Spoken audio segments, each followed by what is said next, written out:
యేసుక్రీస్తు నామములో మీ అందరికీ శుభములు తెలియపరుస్తున్నాను.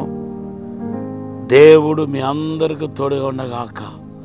తన కృపను సన్నిధిని అత్యధికంగా మీ జీవితంలో వెల్లడిపరచనుగాక. దుష్ట శక్తులు యేసు నామములో పారిపోవాలని దేవుని సన్నిధిలో ప్రార్థన చేస్తున్నాను. ఈ యొక్క సంవత్సరం ఎలా ఉంటుందో అని ఎంతో దిగులు పడుతున్న వాళ్ళు, బాధపడుతున్న వాళ్ళు అనేక మంది ఉన్నారు. దేవుని బిడ్డలారా, కృపగల పరిచర్య 5వ విషయం మనందరికీ తెలుసు. ఎఫెసీ పత్రిక 4వ అధ్యాయం 12, 13, 14 చదివితే దేవుడు 5 రకాలు కృపగల పరిచర్య మనకు ఇచ్చి ఉన్నాడు. అపోస్తలు, ప్రవక్తలు, కాపరులు, బోధకులు, సువార్థికులు. కాబట్టి 5 అనేది మనకు దేవుని యొక్క కృపను మనకి జ్ఞాపకం చేస్తుందని విషయాన్ని మనం చెప్పవచ్చు. దేవుని బిడ్డలారా, ఆ కృప యేసుక్రీస్తే. కృప మన ఎడల ప్రత్యక్షమవుతే, మన జీవితంలో క్రియ చేయడానికి ప్రారంభిస్తే మొదటిగా మనం రక్షించబడతామనే విషయాన్ని మీకు జ్ఞాపకం చేస్తున్నాను. సంపూర్ణంగా రక్షించబడతామనే విషయాన్ని మీకు జ్ఞాపకం చేస్తున్నాను. ఎఫెసీ పత్రిక 2వ అధ్యాయం 6వ వచనం చదివితే కృపను బట్టి మనం రక్షించబడతామనే విషయాన్ని పరిశుద్ధ గ్రంథం మనకు తెలియపరుస్తున్నాయి. రెండవదిగా అదే కృప మనకి ఏం చేస్తాయంటే, దేవుని బిడ్డలారా, మరి మన బలహీన సమయంలో మనకు తోడ్పడతానే విషయాన్ని నేను మీకు జ్ఞాపకం చేస్తున్నాను. 2వ కొరింథీ పత్రికలో మీరు చదివితే పరిశుద్ధ పౌలు హెచ్చించకుండా ఉండే నిమిత్తం ఆయన శరీరంలో ఒక ముళ్ళు ఇవ్వబడ్డాయి. ఆ ముళ్ళు ఆయన అనేక మార్లు బాధ పెట్టుకుంటా, వేదన పెట్టుకుంటా వచ్చింది.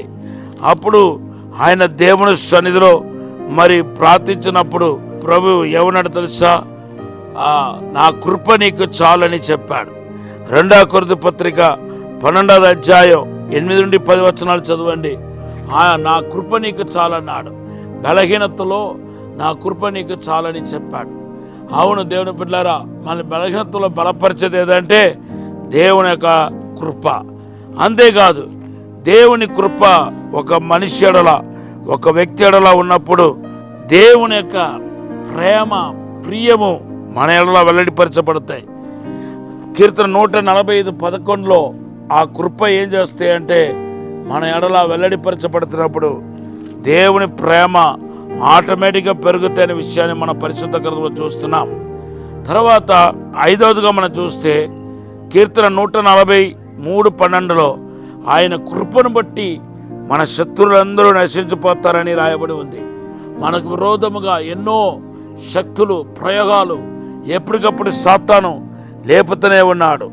అయితే కొన్ని మన దృష్టికి వస్తున్నాయి, కొన్ని మన దృష్టికి రావట్లేదు.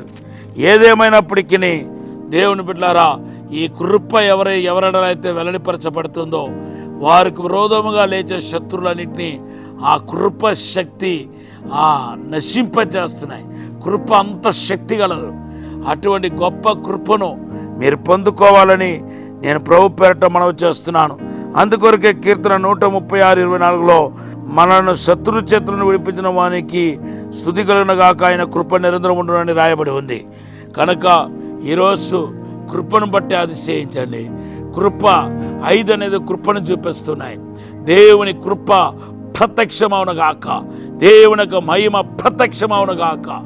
దేవుడి మాటను దీవించునుగాక. పరిశుద్ధము నమ్మకమైన పరలోక తండ్రి, నీ కృప మా ఎడల వెల్లడిపరచులాన సహాయం చేయండి ప్రభా. అసాధారణమైన అద్భుతమైన కార్యం జరిగించండి ప్రభా. నీ కృప ప్రత్యక్షమవునుగాక. నీ కృప శక్తివంతంగా మా జీవితంలో క్రియ చేయడానికి ప్రారంభించునుగాక. ఇప్పుడే తాకుమని దీవించి బలపరచమని యేసు నామములో అడిగి వేడుకుంటున్నాము తండ్రి. Amen. Have a blessed day. God bless you. యెషయా 54:10 మీ వాగ్దానం.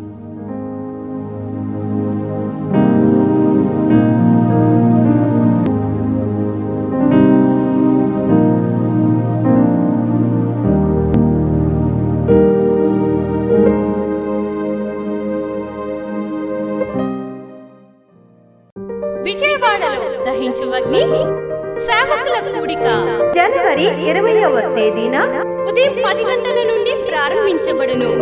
స్థలం కందుకూరి కళ్యాణ మండపం, జింకానా గ్రౌండ్స్, విజయవాడ.